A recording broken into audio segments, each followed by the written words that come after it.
The main administration Sea Police was an East German maritime organization established with support of the Soviet Navy on June 16, 1950. It was an armed organization of the East German Ministry of the Interior designed to protect the German Democratic Republic's maritime, border and coastal areas. The HVS was established to organize, train and operate naval forces during a period in which East Germany officially had no military. The Sea Police initially were responsible for protection of fisheries and for anti-smuggling activities. At the same time, it was intended from the beginning to use the force as the core of a future East German Navy. One of the first tasks of the Sea Police was the clearance of mines in the coastal waters of the GDR. Organization headquartered at Berlin Niederschönified. The Sea Police was led by Waldemar Werner and his chief of staff was Heinz Neukirchen. Assigned to the HVS were a minesweeper division, a Coast Guard ship division, a salvage command, schools, and a recruit training battalion. On July 27, 1950, the HVA assumed command of the newly formed Sea Hydrographischer Dienst, Sea Hydrographic Service, of the GDR. By the end of 1951, the organization had grown to around 3,000 men.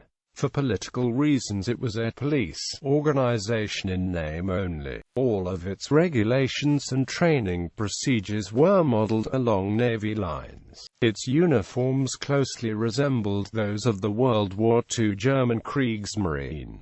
Personnel and training. The Sea Police was organized with less experienced personnel because nearly two-thirds of the members of the Kriegsmarine had been captured by British and American forces and had chosen to stay in the Western occupation zones after the release from captivity. The HVA also deliberately wanted to avoid relying too much on former Kriegsmarine veterans. This is why training was at the forefront of the establishment of the Sea Police.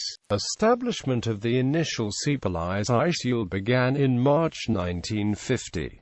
It was located in Perov and was later named after its first leader, Walter Stephens. The school began operations on August 1, 1950.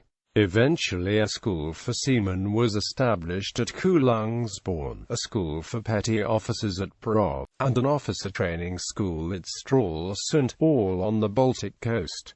This training provided the foundation of leaders for the future Volksmarine. Many Sea Police officers were sent to the Soviet Union for advanced maritime training. By the end of 1954, at least 50 officers had received technical training in various naval schools in the Soviet Union. Material and equipment. In May 1950, the Soviet Armed Forces gave the Sea Police 6 minesweepers that had previously belonged to the Kriegsmarine. Starting in 1951, more ships were supplied by shipyards in the Soviet Union and East Germany. For coastal patrols, the Sea Police received some 150 horses and motor vehicles. Transition to the People's Police Sea. In April 1953, the Soviet leadership chose to establish a regular armed force in the GDR. On August 1, 1953, units of the Sea Police were restructured as the Volkspolizei to create the foundation for an effective militarized maritime force. With the establishment of the National People's Army, this became the Verwaltung Sea Streitkraft Ehrentitle on March 1, 1956. And finally, in 1960, the naval forces received the honorary title Volksmarine, which was also responsible for units operating as part of the Grenzbrigade Kust.